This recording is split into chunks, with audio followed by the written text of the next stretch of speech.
concentration of reactant.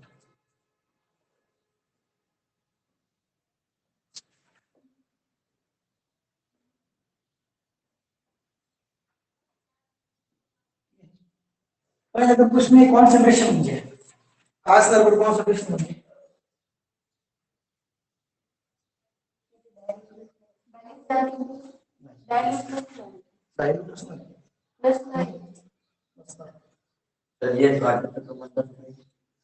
Concentration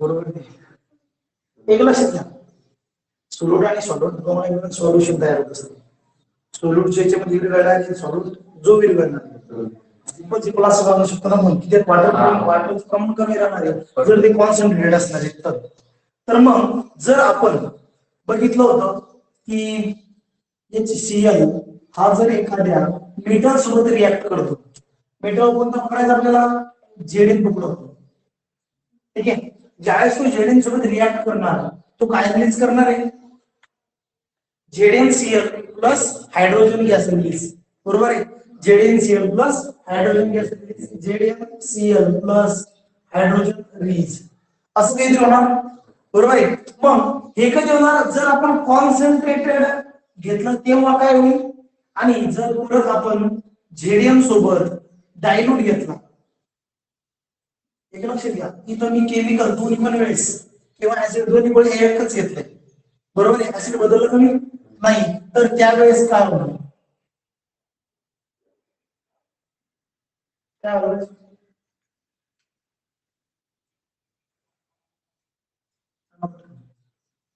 HCl पाहिजे त्यावेळेस इकडे ती व्यवस्थित होती पहिले मला हे सांगा की या दोघांमध्ये फरक काय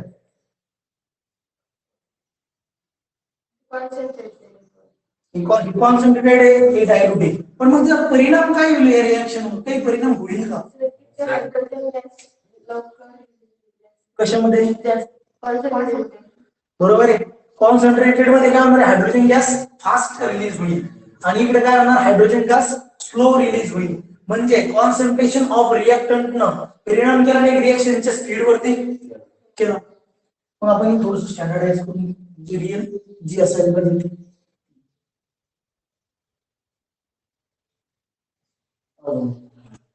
आता काय होणार की आपण 3 पॉइंट पाहिले पहिला पॉइंट काय पाहिला आपण रिएक्टंटचा सिरीज बरोबर आहे की तो ते सिरीज मध्ये कुठे बसलेला आहे त्याच्यावर डिपेंड करणार की तो किती हायड्रोजन रिलीज करणार दुसरी गोष्ट आपण काय पाहिलं पार्टिकलची साईज की जर तो जाडे साईज असेल तर तो लवकर रिॲक्ट करणार नाही आणि जर पावडर फॉर्म मध्ये असेल तर रिएक्शन फास्ट होईल आता तीच कंडिशन आपण बघितली कॉन्सन्ट्रेशन ऑफ रिएक्टंट म्हणजे त्याचं कॉन्सन्ट्रेशन काय जर तो हायली कॉन्सन्ट्रेटेड आहे तर तो रिएक्शन कशी करणार फास्ट आणि जर कॉन्सन्ट्रेटेड नाहीये डायल्यूट आहे त्यावेळेस तो रिएक्शन होईल फरक दुसरा काहीच नाहीये फक्त फरक एवढा आहे की रिएक्शनचं स्पीड चेंज आहे कॉन्सन्ट्रेटेड मध्ये स्पीड जास्त आणि याच्यामध्ये स्पीड काय राहील कमी कोणामध्ये डायल्यूट मध्ये बस एवढंच त्या टॉपिक मध्ये तुम्हाला शिकायचं एवढं लक्षात राहील नक्की बस एवढाच टॉपिक त्याच्यामध्ये होता यानंतरचे टेम्परेचर ऑफ रिएक्शन एक सिंपल सांगतो मी तुम्हाला टेम्परेचर ऑफ रिएक्शन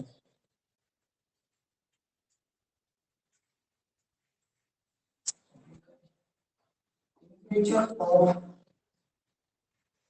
रिएक्शन किंवा रिएक्शन मध्ये आपण टेम्परेचर टाकणार ते रिएक्टंटचं टेम्परेचर तर कसे परिणाम करणार एक्झाम्पल तेच काय करायचं म्हणजे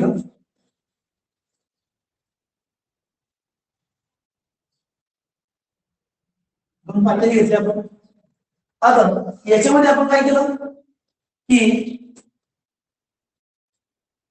मिल्क शुगर आणि टी पावडर आपण टाकली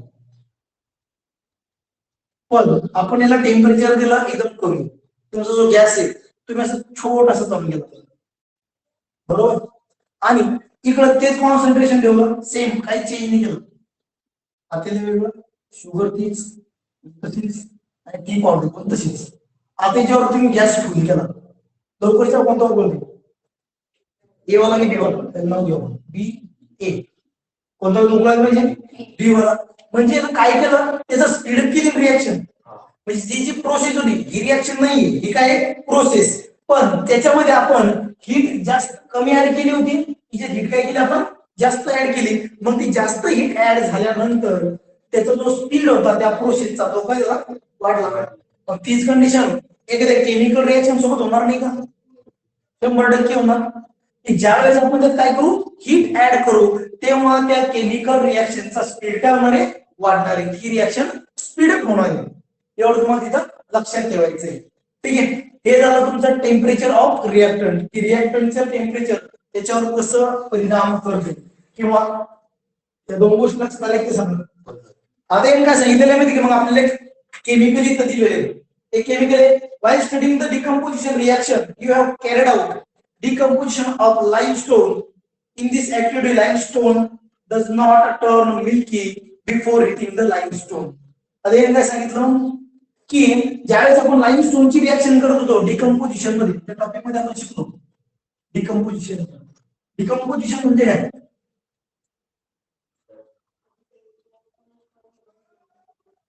डिकम्पोजिशन रिएक्शन मध्ये काय होणार आहे की रिएक्टंट किती असणार आहे, एक, आणि प्रोडक्ट किती तयार होणार आहे, दोन. मग आता इथं काय झालं की लाईमस्टोनला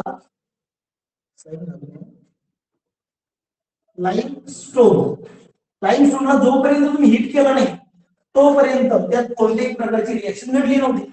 मग आता तुम्ही त्याला काय केलं, हिट केलं आणि नंतर त्याची रिएक्शन घडली. याचा अर्थ त्या हिटनं त्या रिएक्शनवर काहीतरी इफेक्ट केला. म्हणजे आपण सांगू शकतो ना की त्या हिटनं त्या रिएक्शनचा स्पीड वाढवला. बरोबर आहे. पहिली रिएक्शन काय होती, तिथं रिएक्शन झालीच नाही, याचा अर्थ रिएक्शन झिरो होती. बरोबर आहे. तुम्ही हिट ऍड केली नाही, रिएक्शन झाली नाही, म्हणजे रिएक्शन काय होती, झिरो. पण जेव्हा तुम्ही त्यात हिट ऍड केली नंतर काय झाली, रिएक्शन स्पीडअप झाली. हा पॉईंट होता तुमचा तिसरा पॉईंट की तिचा टेम्परेचरचा परिणाम काय होणार त्याच्यावर. तिसरा का चौथा पॉईंट. ठीक आहे. आता यानंतर जो टॉपिक असतो ते आपण वाचून घेऊ एकदा, हे झालं की वाचल्याशिवाय समारोप असतो. ठीक आहे, वाचता की समोरचं घ्यायचं, कमी वाचू, समोरचं कॅटलिस्ट घेऊ का, तुम्ही वाचा एकदा, आपण ते समोर बघू. काही प्रॉब्लेम असेल तर विचारा.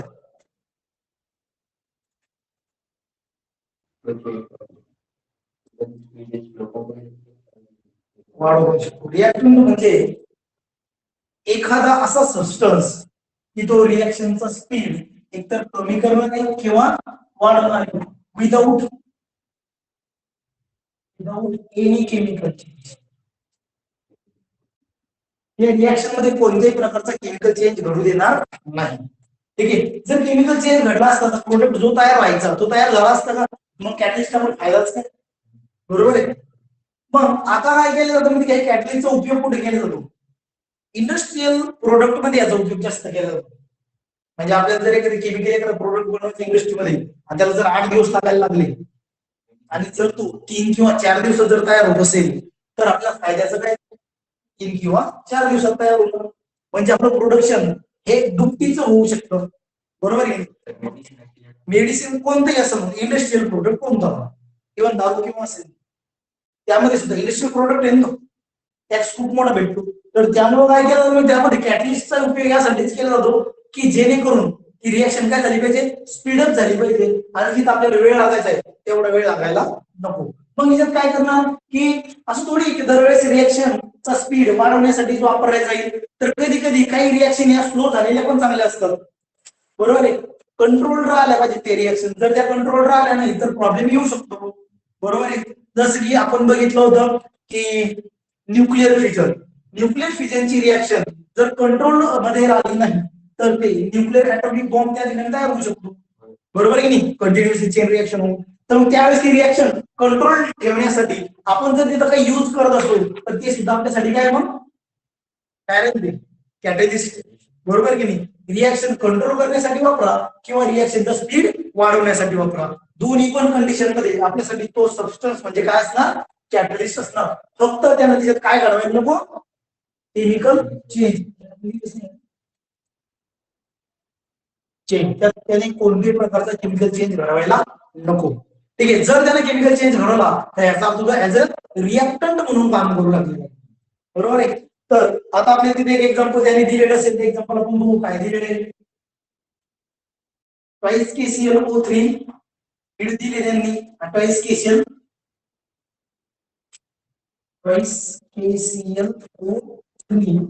प्लस समोर काय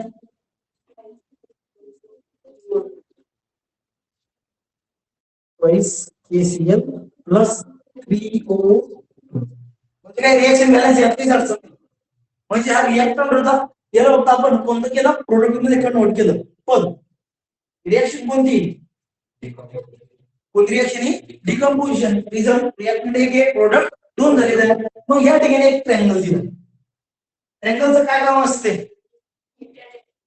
काय करणार म्हणजे हीट ऍड करणं म्हणजे आपल्याला इथे ऍड जर कॅटलिस्ट म्हणून काय वापरलं हीट यूज केलं बरोबर आहे. म्हणजे स्पीड चेंज केला नाही आपण मागं बघितलं की ज्यावेळेस आपण ते पातेले ठेवले त्यामध्ये आपण हीट ऍड करत होतो तर ज्याच्यामध्ये हीट जास्त ऍड झाली त्याची रिएक्शन किती झाली ती प्रोसेस किती झाली ती फास्ट याचा अर्थ त्याने रिएक्शनचा स्पीड बदलला होता स्पीड बदलला म्हणजे तो सबस्टन्स किंवा ते जे आपण त्यात ऍड करू लागलेलो आहे ते काय आपल्यासाठी मग कॅटलिस्ट आहे. हा प्रश्न मग इलेक्ट्रिक करंट पण होता त्याला इलेक्ट्रोलिसिस म्हणता येईल इलेक्ट्रोलिसिस म्हणजे दरवेळेस तोडणार लिसिस म्हणजे तोडणंच इलेक्ट्रिक करंट पण करतो जर इलेक्ट्रिक करंट जर वापरून आपण तिथे हीट तयार केली तर त्यावेळेस ती कॅटलिस्ट मानल्या जाईल जर हीट तयार केली तर कारण इलेक्ट्रिसिटीचा इफेक्ट हा हीट मध्ये होत असतो तुम्हाला माहिती का ज्यावेळेस तुमचा मोबाईल आपण त्यात चार्ज करतो त्याला तो ओव्हर चार्ज झाला गरम होते ते म्हणजे हिटिंग इफेक्ट दाखवतो की नाही म्हणजे इलेक्ट्रिसिटी कोणता इफेक्ट दाखवतो आपल्याला हिटिंग इफेक्ट दाखवत असते त्यामुळे त्याची रिएक्शनच्या स्पीडमध्ये चेंज होऊ शकतो त्यावेळेस आपल्याला कॅटलिस्ट मिळू शकतो ठीक आहे. आता हे आपल्याला चौथ्या चॅप्टर मध्ये बघायचंय याच्यानंतरच्या इफेक्ट ऑफ इलेक्ट्रिक करंट मध्ये आम्हाला हेच राहिलं कारण लगेच नाही सुरू करणार आपण ठीक आहे. चला मग बघायचं the rate of above reaction neither increase by or reducing the particle size nor by increasing the reaction temperature. However, KCl decompose rapidly in the presence of manganese oxide MnO2 to liberate O2 gas. अदेन काय सांगितलं की कोणते एक विषय दिलं या ठिकाणी ते काय आम्ही हिट दिली तरी सुद्धा याची स्पीड काय झाला जेवढा वाढायला पाहिजे तेवढा वाढला नाही. मग आता आम्ही काय दिलं मॅग्नेशियम डायऑक्साईड MnO2 ज्यावेळेस आम्ही त्यात काय केलं MnO2 ऍड केलं त्यावेळेस या रिएक्शनचा स्पीड त्याच्यापेक्षा सुद्धा जास्त वाढला म्हणजे मग आता तुमच्यासाठी कॅटलिस्ट काय येतं MnO2 बरोबर आहे. म्हणजे काय काही रिएक्शन असेल की तुम्ही त्यात साईज रिड्यूस करा वाढवा रिएक्शनवर परिणाम होणार नाही टेम्परेचर वाढवा जसं पाहिजे तसा परिणाम होणार नाही. पण त्या ठिकाणी असं एखादा केमिकल सबस्टन्स टाकायचं तुम्हाला की तो त्याचा रिएक्शनचा स्पीड काय करून देईल इन्क्रीज करून देईल आणि या रिएक्शन मध्ये तो केमिकल सबस्टन्स कोणतं दिलेलं आहे त्यांनी MnO2 मॅग्नेस डायऑक्साईड हा तिथे दिलेला आहे आणि हा मॅग्नेस ऑक्साईड याच्यात ऍड केलं आपण लिहावं लागेल नियमानुसार ट्रायंगलच्या एरोच्या वरती खाली एरोच्या खाली लिहावं कॅटलिस्ट कॅटलिस्ट कुठे लिहिणार तर एरोच्या खाली लिहिणार. मग आता ज्यावेळेस त्यांनी कॅटलिस्ट ऍड केला तिच्यातून जो O2 रिलीज होणार होता हा खूप फास्ट रिलीज झाला O2 काय रिलीज झाला इथं फास्ट रिलीज झाला आणि इथे एक परत एक कन्सेप्ट सांगून देतो तुम्हाला की जो रिएक्शन मध्ये ऑक्सिजन ऍड करतो त्याला ऑक्सिडायझिंग एजंट किंवा ऑक्सिडंट म्हणतात. इथं समोरची जी कन्सेप्ट आहे ती काय काय म्हणणार आपण ऑक्सिडायझिंग एजंट किंवा ऑक्सिजन म्हणतात जर त्यानं काय ऍड केलं त्या रिएक्शन मध्ये ऑक्सिजन ऍड केला ठीक आहे. बघू मला समोर no chemical change takes place in MnO2 in this reaction आणि जरी आपण आता पहिले सांगितलं होतं मी की तो काय करणार नाही catalyst without any chemical change काय करणार नाही तो केमिकल चेंज नाही करू देणार ते रिएक्शन मध्ये कोणत्याच प्रकारचा केमिकल चेंज त्या ठिकाणी घडणार नाही त्याला म्हणतात आपण कॅटलिस्ट हीट चेंज करून तो रिलीज होतो बस तो तिच्यातच राहील नंतर काय होतं पार्टिसिपेट करत नाही मग त्याला कॅटलिस्ट म्हणतात. फक्त तिचं काम काय रिएक्शनचा स्पीड वाढवणं किंवा कमी करणं ठीक आहे. त्याचं स्पीड वाढवणं किंवा कमी करणं एवढंच काम आहे त्याचं. इन फ्युचर जर तुमचं काम झालं की तुम्ही त्याला काढून घेऊ शकता आणि ते ठेवलं नाही ते काढूनच घेतलं कारण त्याचं काम आहे आपलं तिथं नाही, मग त्यामुळे त्याला परत रिमूव्ह केलं जातं.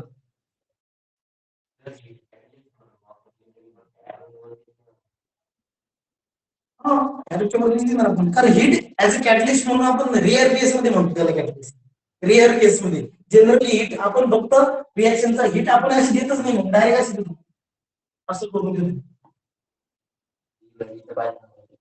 इकडं. बरोबर आहे. ते जे आपण टेम्परेचर देतो त्याला, पण रिअर केस मध्ये आपण त्याला ऍज अ कॅटलिस्ट म्हणून बाकी काही नाही. समोर बघायचं the substance in whose presents the rate of chemical reaction change without causing any chemical change, it is called as catalyst. एकदा वाक्य आपण लिहिलेले की तो केमिकल जो सबस्टन्स असणार आहे तो फक्त रिएक्शनचा रेट चेंज करणार आहे, कोणत्याही प्रकारचा केमिकल चेंज त्याच्यात येणार नाही. हे वाक्य तुमच्याकडे लक्ष ठेवायचं तुम्हाला कॅटलिस्टच्या बाबतीत की नो केमिकल चेंज, तेवढं लक्ष जरी ठेवलं तरी चालेल. The decomposition of hydrogen peroxide into water and oxygen takes place slowly at room temperature. However, the same reaction occurs at the different faster rate on adding the magnesium dioxide. आता काय hydrogen peroxide म्हणजे काय त्याचा formula H2 hydrogen peroxide एवढे बरोबर आहे. जर तुम्हाला याच्यापासून H2O प्लस O काढायचं आहे तर ही रिएक्शन स्लो होते, तिचा रेट कसा आहे सध्या स्लो. जर तुम्ही असं झालं हायड्रोजन पेरोक्साइड पासून वॉटर अँड एक ऑक्सिजन मॉलिक्यूल मिळवायचं म्हटलं तर रिएक्शनचा रेट काय राहील स्लो. मग आपली रिएक्शन फास्ट करायची, मग आपण त्यात काय करणार H2O2 इकडे काय टाकणार आपण NaO2 प्लस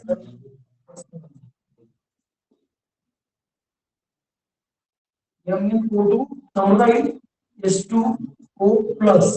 आता काय निघेल समोर बाहेर काय करायचं O3 आणि MnO3. ही रिएक्शन फास्ट होईल, ठीक आहे, कारण याला काय केलं याला सोबत घेऊन घेतलं किंवा याचा रेट परत चेंज होऊ शकतो. इथं MnO2 कसं राहील आणि प्लस जर केलं मग काहीच नाही याच्यासारखं लागलं नाही. जर तुम्ही MnO2 प्लस O केला तर ही रिएक्शन आणि ही रिएक्शन कसा डिफरन्स होईल ज्यावेळेस असं लिहायचं, ठीक आहे. पार्टिसिपेट करू नंतर स्पीड वाढून आपण त्याचं काम नंतर काढून घेतलं. ते कोणते पार्टिसिपेट करत नाही म्हणजे काय माहिती का, तो फक्त तिथे केमिकल चेंज नाही आणत, तो काय करणार नाही केमिकल चेंज आणणार नाही. जे स्टेबल कंटेंट आहे ते स्टेबल कंटेंटच राहील. आता तुम्हाला तुमचं हे काय होतं इथं या ठिकाणी तुमचं काम काय होतं की ऑक्सिजन काढून गेलं, बरोबर तुमचं काम होऊन गेलं बरोबर आहे. फास्ट ऑक्सिजन निघून गेला आणि ज्यावेळेस आपण सिंगल ऑक्सिजन काढतो त्याला सब ऑक्सिजन दिले, ठीक आहे, तेव्हा त्याला आपण त्यातून काढून घेणार. कळालं नाही कॅटलिस्ट नक्की. मग हे झालं तुमचं कॅटलिस्ट कम्प्लीट. आता इथे कॅटलिस्ट वाचा आणि नंतर खालची डू यू नो वाचा. डू यू नो वाचा.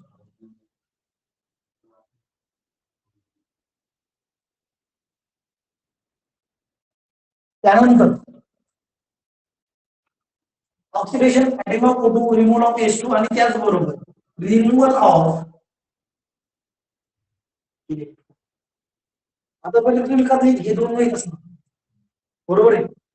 Adding of O2 removal of H2 आणि रिमूव्हल ऑफ इलेक्ट्रॉन हे कशाला राहील हे राहील ऑक्सिडेशन. आता रिडक्शन म्हणजे काय तर याच्यामध्ये थोडस उलट ऑक्सिजन रिमूव्ह करणार आपल्याला ऍड होणार ह्या काळात ऍड होणार बरोबर आहे. पण हे एवढं सांगितलं जात नाही तिसऱ्या नंबर. या दोनच गोष्टीवर काय सांगितलं ते रिडक्शनची डेफिनेशन सांगितले जाते. आता यानंतर एक तिसरी कन्सेप्ट येते रिडॉक्स. रिडॉक्स म्हणजे काय माहिती का RE फॉर रिडक्शन आणि डॉक्स फॉर ऑक्सिडेशन. म्हणजे त्या सायमल्टेनियसली त्या रिएक्शन मध्ये रिडक्शन पण घडणार आहे ऑक्सिडेशन पण घडणार आहे. म्हणजे काय हायड्रोजन निघून पण जाणार आहे हायड्रोजन पण ऍड होणार आहे आणि ऑक्सिजन पण ऍड होणार आहे. ठीक आहे, हायड्रोजन पण ऍड होईल आणि ऑक्सिजन सुद्धा ऍड होईल. तेव्हा आपण त्याला कोणती रिएक्शन म्हणणार? रेडॉक्स रिएक्शन म्हणणार. म्हणजे रिडक्शन प्लस ऑक्सिडेशन ऑक्युअर सायमल्टेनियसली, सोबत सोबत घडणार ऑक्सिडेशन आणि रिडक्शन. हे तुम्ही ॲरोच्या टाइप मध्ये पुढचं लिहून घ्या. हे डिफिनेशन मध्ये लक्षात राहिले पाहिजे, म्हणून तुम्ही हे लिहू शकता की ऑक्सिडेशन म्हणजे काय, रिडक्शन म्हणजे रेडॉक्स. रेडॉक्स म्हणजे काय? Removal of oxygen addition of oxygen आणि ऍडिशन ऑफ हायड्रोजन. तर आपण ऍडिशन ऑफ हायड्रोजन काय म्हणलं? ऑक्सिडेशन. ऍडिशन ऑफ हायड्रोजनला आपण म्हणलं रिडक्शन आणि ऍडिंग ऑफ O2 ला काय म्हणलं आपण? ऑक्सिडेशन. म्हणजे दोन्ही पण कंडिशन झाले का नाही? म्हणजे त्यावेळेस ती रिएक्शन कोणती झाली? Redox reaction. ठीक आहे, हे तुम्हाला तिथं लक्षात ठेवायचं. मराठी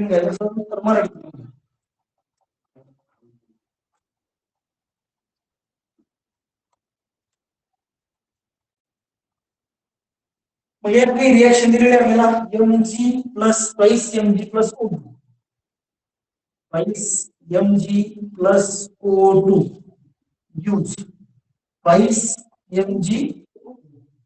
आता ही रिएक्शन कोणती राहील? ऑक्सिडेशन राहील नक्की. त्यावर त्यात काय होऊ लागलेलं आहे? ऑक्सिजन ऍड होऊ लागलेलं आहे. दुसरी रिएक्शन बघा आपली C प्लस O2. इथं काय होऊ लागलं? CO2 होऊ लागला. बरोबर आहे. रिएक्शन कोणती राहील म्हणजे पण ऑक्सिडेशन रिएक्शन. त्यानंतर थर्ड रिएक्शन Mg2 MgH2 असं असून MgH2. मग आता तिथं काय MgH2 गिव्स काय दिला? Mg plus H2 liberate. म्हणजे आता कोणती रिएक्शन आहे? रिमूव्हल ऑफ हायड्रोजन झाला. रिएक्शन कोणती? ऑक्सिडेशन. बरोबर आहे. ज्यावेळेस इथं ऍडिशन ऑफ हायड्रोजन झाला असता त्यावेळेस रिएक्शन कोणती असते? रिडक्शन. किंवा रिमूव्हल ऑफ ऑक्सिजन झाला असता रिएक्शन कोणती असते? रिडक्शन रिएक्शन राहिली असते. ठीक आहे. आता समोरची रिएक्शन कोणती आहे? CH3 CH3 CH2 double bond CH2. या सगळ्यामुळे एक चॅप्टर शिकायचं आहे. कार्बन काय CH2 डबल बॉन्ड CH2 घेऊन काय दिलं आपल्याला? H2 लिबरेट करून दिला. रिएक्शन कोणती राहिली? ऑक्सिडेशन रिएक्शन राहिली पर्यंत.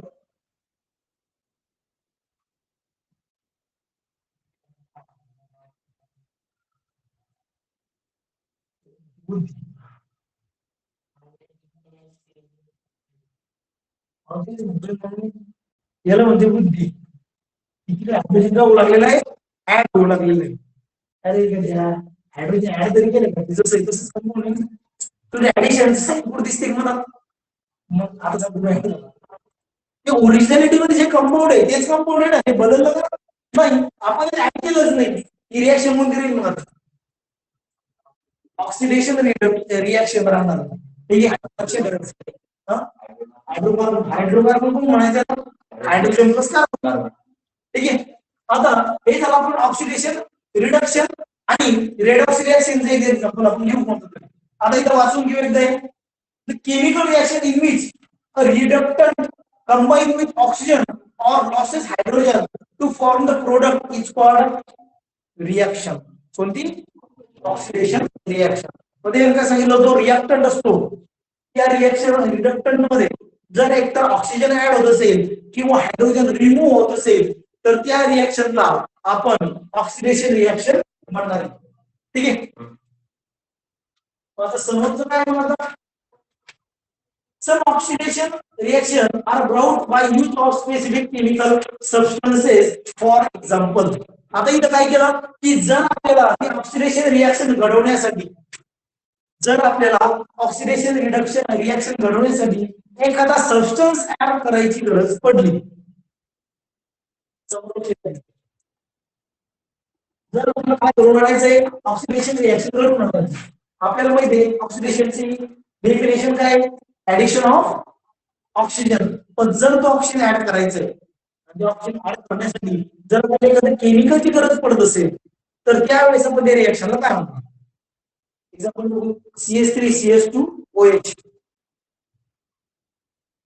CH3CH2OH gives ऑक्सिजन ऍड करायचा. समोर काय द्यायचं आपल्याला? CH3COOH म्हणून गेलं ते एक फंक्शनल ग्रुप बनून गेला ऍसिटिक ऍसिडचा. ऍसिटिक ऍसिड किती पावर? ऍसिटिक ऍसिड ना, तर फंक्शनल ग्रुप आहे COOH. ऍसिटिक ऍसिड हा फंक्शनल ग्रुप असतो. हे तुम्हाला नव्या टॉपिकमध्ये शिकायचे.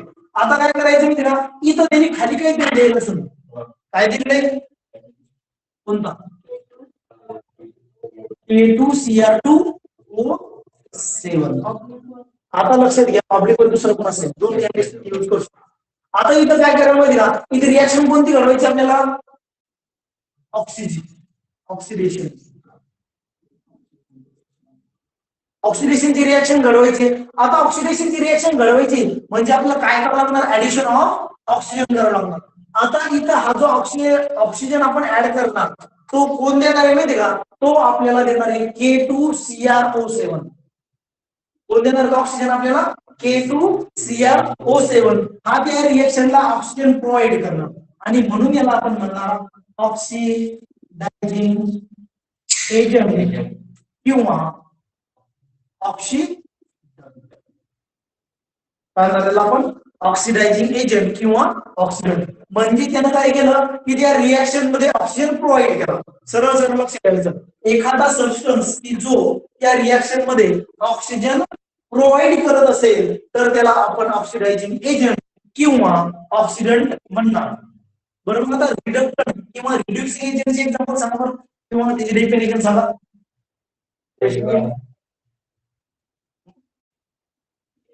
रिडक्टंट म्हणजे काय सांगता येईल आपल्याला?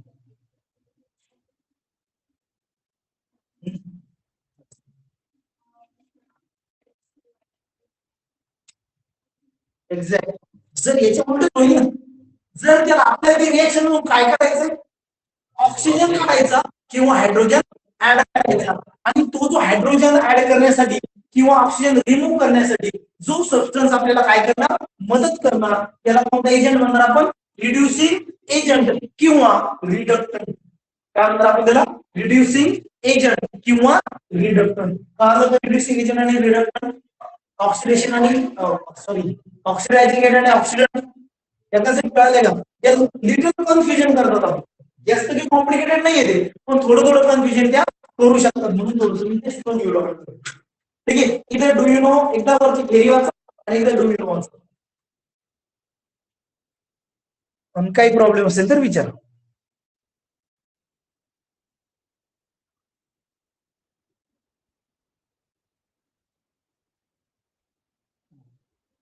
जर आपल्याला ऑक्सिजन काय करायचं त्या ह्याच्यामध्ये ऍड केला तर खरंच पाणी हे प्युरिफाय होईल का?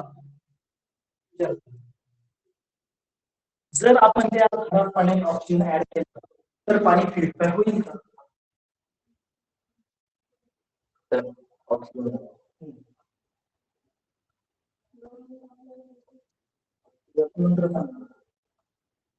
प्युरिफाय पाणी नाही करत.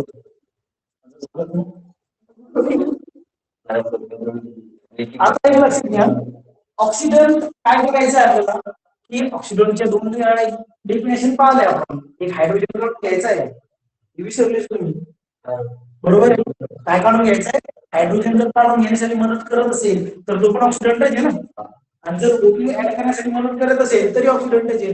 मग दोन कंडिशन घडू शकतात. जर तुम्ही ऑक्सिजन ऍड केला आणि त्याच्यातला इम्प्युरिटीज आहे या जर सॉलिड स्टेटमध्ये कन्वर्ट झाल्या आणि तळाशी बसल्या तर आणि झालं स्वच्छ झालं.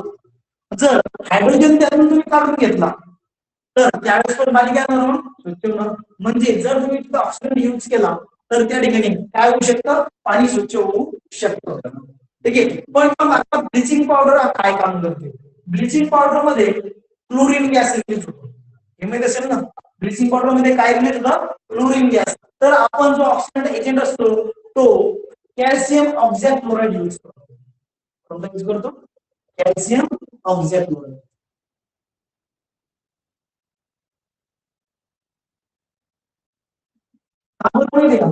ज्यावेळेस आपण त्याला पाण्यामध्ये ऍड करणार, तुम्ही ब्लिचिंग पावडर पाण्यात ऍड केली तर ते चुना, ब्लिचिंग पावडर म्हणजे चुना, तो खाली बसतो त्या पाणी तळाशी आणि हळूहळू क्लोरीन गॅस रिलीज करतो. काय करणार? हळूहळू क्लोरीन गॅस रिलीज करणार आणि त्या दोन गोष्टी करणार की त्या काही प्रेसिपिटेट पण तयार होणार. म्हणजे ती जे इम्प्युरिटीज आहेत त्या कुठे बसतील? तळाशी जाऊन बसतील आणि हळूहळू क्लोरीन गॅस रिलीज झाल्यामुळं इतर जे फंगाय असतील किंवा बॅक्टेरिया असतील किंवा अल्गी असतील त्याची वाढ त्या ठिकाणी होणार नाही. म्हणजे पहा तुम्ही घरचं जे टाका असतं आपलं प्लास्टिकचं, त्यात तुम्ही जर ब्लिचिंग पावडर टाकली तर त्याच्यामध्ये ह्या गोष्टीची वाढ होत नाही. शेवाळाची वाढ होणार नाही, फंगायची होणार नाही, बॅक्टेरिया दिसत नाही. म्हणजे फक्त आपण कन्सिडर करून घेऊ होणार नाही. कारण क्लोरीन गॅस हा थोडंसं कडवट असते. तुम्ही जर पाणी जर जास्त झालं ते ब्लिचिंग पावडर तर त्यानंतर ते पाणी कसं लागतं? एकदम कडू कडू लागतं. बरोबर. स्विमिंग पूल मध्ये आणि तुमच्या डोळ्यात जर ते गेलं तर तुमच्या डोळ्याचे आग मारतात. ते क्लोरीन गॅस मारतात. ठीक आहे, लक्षात ठेवायचं. म्हणजे आपण तुम्ही कोणता ऑक्सिजन यूज करणार त्या ठिकाणी? कॅल्शियम ऑक्झॅक्लोराइड हा तुम्हाला लक्षात ठेवायचा. थोडंसं प्युअर दिसतं. वास्तविक पाहिलं पाणी ब्ल्यू दिसण्याचं दुसरं कुठं रिझन आहे? पाणी ब्ल्यू दिसण्याचं दुसरं रिझन हे मी तुम्हाला रिफ्लेक्शन ऑफ लाईट मध्ये सांगणार. काय सांगायचं? म्हणजे कळलं पाहिजे ना.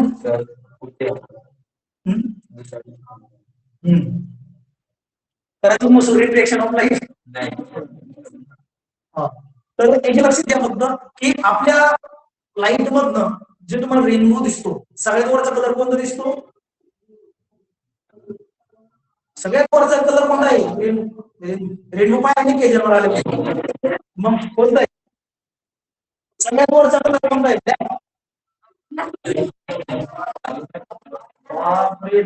ऑरेंज दिसतो. काही नसते ताना विना सगळ्यात वरचा लाल रंग असतो, रेड कलर असतो सगळ्यात वरचा.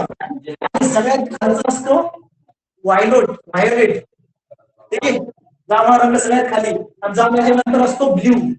तर आपल्याला आकाश ब्ल्यू का दिसते हे आपण तुम्हाला आकाश ब्ल्यू का दिसते वर आपल्याला आतापर्यंत तुम्ही काय शिकलेले? आकाश हे ब्ल्यू नाही, मग आपली कोण दिसत ते ब्ल्यू. तुम्ही याच्या आधी काय शिकलेले माहितीये का? मी पण ते शिकलो होतो की आकाश आम्हाला निळं का दिसते, तर सूर्यकिरणे त्या पाण्यावर पडतात आणि ते रिफ्लेक्ट होतात आणि म्हणून ते निळं दिसते. तर ते 90% चुकीचं आहे. ते चुकीचं आहे.